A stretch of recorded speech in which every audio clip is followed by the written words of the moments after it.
There's something about the beginning of summer for me that sparks a romanticization of farm life, country music, and rural Americana. There's a longing for the simplicity of hayfields, the smell of horses, farm animals giving birth, flowers blooming, cicadas singing, fireflies sparkling, bees buzzing.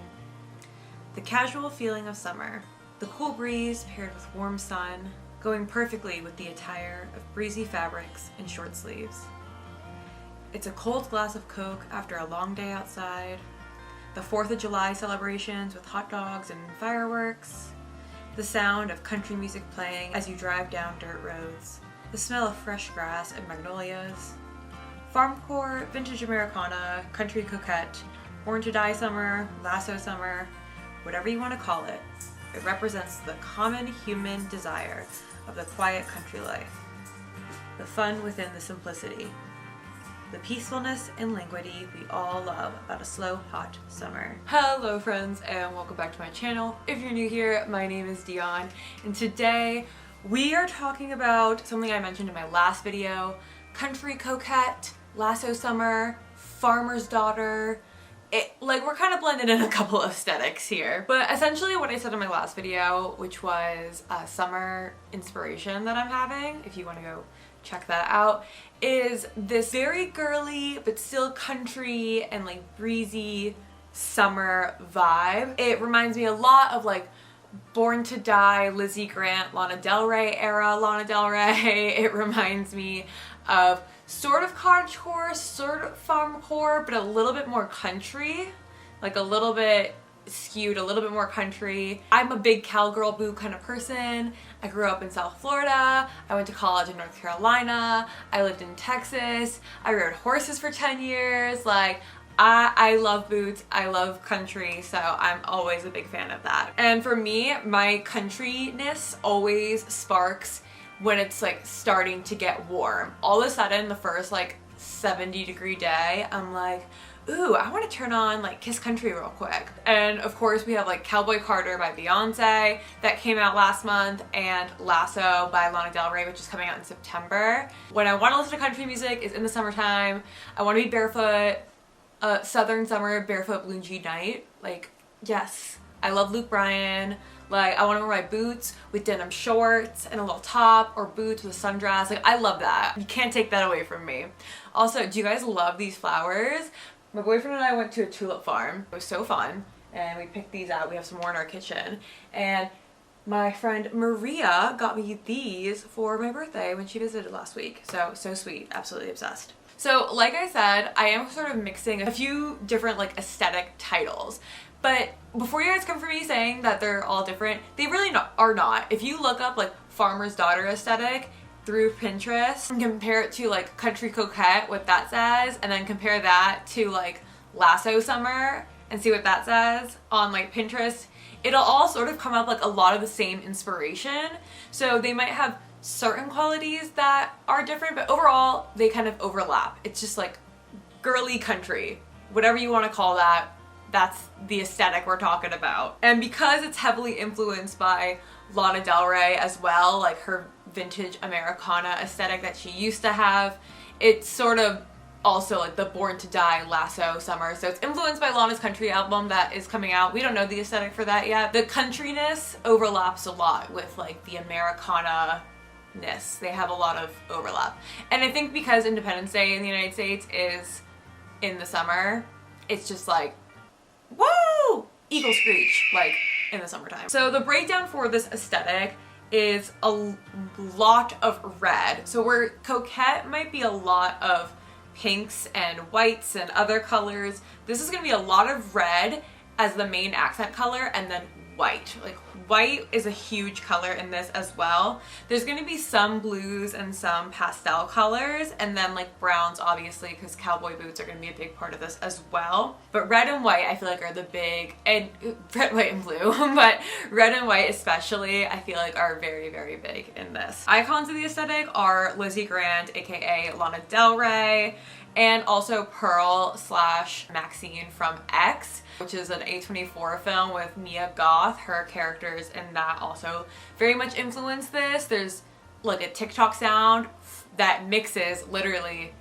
X going farmer's daughter, take one, and a Lana Del Rey song, I think before she was Lana Del Rey, when she was Lizzie Grant. So that's what I mean, where these aesthetics really like come together in one thing. The likes of the country coquette girly, the farmer's daughter, the lasso girl, farming, hanging out with baby animals, riding horses, romps in the hay, running barefoot through a field, picking flowers. The essentials for this aesthetic is a lot of gingham. Gingham was a huge, I feel like that is the easiest way to convey sort of like summer country vibes. That's why I'm wearing this gingham top under here. And this picnic vest that I have, which you guys know I love a tacky knit, which also has gingham on it. Wait, yeah. Here and then at the bottom. Whoop, double gingham. So a lot of gingham, a lot of puff sleeve dresses and milkmaid tops, a lot of lace eyelet details, white dresses. I feel like overall I saw so many white dresses in this aesthetic. Long white skirts, mini dresses and mini skirts, obviously denim shorts, overalls, dainty cami and short sats. So it's sort of a mix between like casual country vibes, aka denim, overalls, gingham, boots, and then coquette vibes, aka puff sleeve tops, milkmaid tops, lace and eyelet, lots of like frills, camis. So it's a mix between those two things. Shoes, cowgirl boots is going to be like the biggest thing in this aesthetic. I do that as again the biggest indicator of like how to switch it from maybe a traditional coquette look to like this is cowgirl boots. I think cowgirl boots just make such a cute accent to any outfit in general. I used to do that a lot in college and people had mixed feelings about it. It was a very like preppy thing to do, but I like that more and more people are incorporating cowgirl boots because I think whatever you're wearing, cowgirl boots just sort of makes it a little bit more casual and a little bit more fun. So even if you're wearing something fancy or like a puff sleeve frilly white dress, the cowgirl boots sort of like adds this carefreeness to it, which I really like. I also feel like shoes are like Mary Jane's, especially in like red or white, maybe a little bit of black, if that's sort of like the coquette influence. And then favorite accessories, obviously cowgirl hats, lots of ribbons and bows, braids, pigtails, white socks, bandanas, heart-shaped or cat eye sunglasses, very dainty. So as always, we're going to talk about some criticisms of the aesthetic. And obviously if you disagree, that's totally fine. And it's just sort of to see all sides of it. That's all we're doing, just to think a little bit critically. It's not like, why are you trying to be woke? Why are you trying to like make everything negative? It's not that deep. Like, but we can look at it through a cultural context. So that is what this section is about. So obviously the first criticism about this is going to be this romanticization of Americana 50s. That is like a big part of the vintage Americana aesthetic. The Born to Die summer, that's a big part of it. You see these old Coca-Cola things, you see these old diners, you see lots of 50s and 60s ads and influences. And the 50s and 60s were only good for like a really specific type of person. That romanticization, I think, gets a little corny sometimes, and Lana Del Rey was definitely guilty of that during her Born to Die era. In the like ride monologue, she's like, I believe in the country America used to be. I'm like, the segregated one? What? Like, I love Lana Del Rey. And in the United States, I feel like we really do look at like the 50s as the golden years for the United States. And even when you go like overseas in Europe, when it's like American aesthetic, it's like 50s diners, like roller skating, bowling, like these 50s and 60s activities. So it's interesting that that is sort of like our mark. It's a little corny.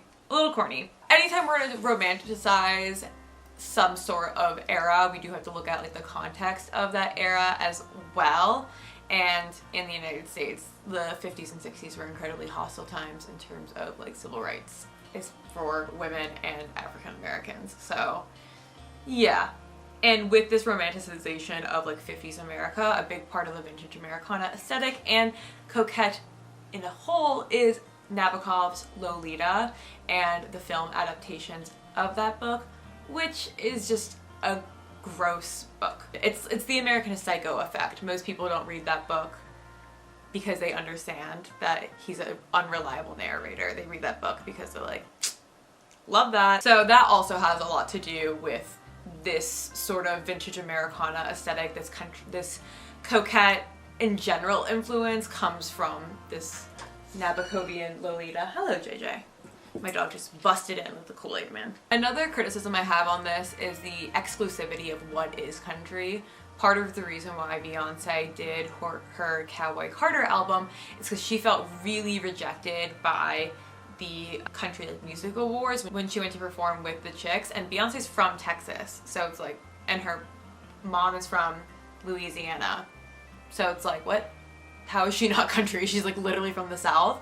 So that's sort of this another part, like, aspect of not only the vintage Americana, like, racism and romanticism of the 50s, but also like country's general exclusivity and hostility towards people of color. And of course, whenever we talk about an aesthetic that has to do with the coquette aesthetic, we have to talk about how coquette often, not always, but often excludes fat people and makes a central core of the aesthetic a thin, typically pale white body. And fashion shouldn't just have like one type of person, in my opinion. There is like a thriving plus size and like black coquette community, but it did have like a lot of what those creators say is they had to like distinguish themselves because they felt so rejected by the general like, what is coquette? And of course, like, a lot of the coquette aesthetic is also like Brandy Melville influence, which we talked about is very exclusive, very racist and fatphobic. So as much as I do think the aesthetic is like cute and stuff and whatever, you can say it's not that deep, I just think we have to be a little bit critical of like the romanticization of the 50s in the United States and just acknowledge that there's been exclusivity in not only country aesthetics and country music, but also like the coquette community and aesthetic and just like in the United States in general. However, one could see it that is all the more reason that now in 2024 we take that and we sort of bastardize it and we make it our own and we co-opt it, and you take up that space and you make that like running away to a fantasy land aesthetic, which is what these aesthetics are. It's a romanticization, whether it's cottagecore or coastal grandmother, it's a romanticization of whatever it is. Part of the way to combat the past badness is to sort of like co-opt it and create space in those communities and stuff. So even with the like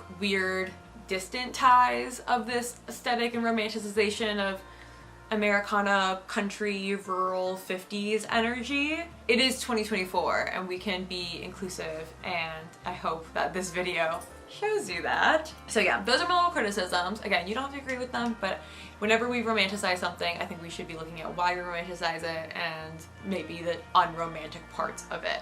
That doesn't mean we can't romanticize something, but like just having all the clues in your head is always a good job. So now we are gonna get on to getting the look. So the color scheme is very easy, and I feel like that is the easiest way to like start out with getting the look if you don't know how to like first start this aesthetic when you're looking at your closet.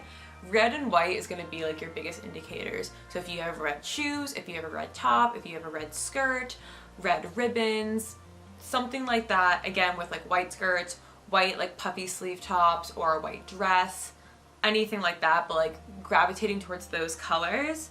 If you have cowgirl boots, I feel like that's the easiest thing to like get the aesthetic, is to just do like a white dress with boots and accessorize with the heart-shaped sunglasses and red lipstick and ribbons and bows or a hat or whatever. If you don't have boots, you can focus on like another aspect of like the country side of things. So gingham, denim, cowgirl hat, and overalls, because this is like a delicate balance of both country influences and like coquettish influences. Any sort of like puffy sleeve top, off the shoulder milkmaid top, eyelet lace is going to be big. Any sort of top like that is like lacy, white, dainty, frilly with denim shorts and boots is always going to be super classic and easy. You can switch it to a frilly skirt for a more coquette look. You always want to balance the country with the coquette. So if it's like you have a frilly skirt, you get the boots on. If you do the denim, maybe do frilly socks with Mary Jane's. The general theme I feel like is very like casual, loose, unbuttoned, flowy, and frilly. It's just like kind of like almost play clothes. You're just like playing around and it's summertime and everything's flowing in the breeze. So I feel like it's a very like easy aesthetic to sort of convey, and I just think it's so cute for summer. Instead of just wearing a dress with my normal Mary Janes, let's like throw on some boots and then some pigtails. Like let's just like drive it home. I just think it's such a cute little inspiration. So hope you guys enjoyed this video. If you did, please give it a thumbs up and definitely check out my other aesthetic analysis videos. And make sure to subscribe to my channel because I post videos every Thursday. Also follow me on TikTok and Instagram because I'm posting content over there.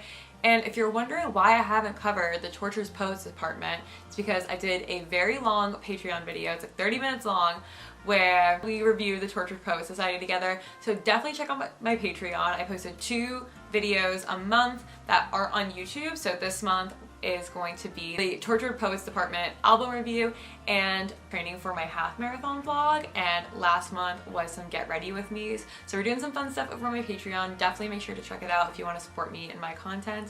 And with that, have a happy day. Bye!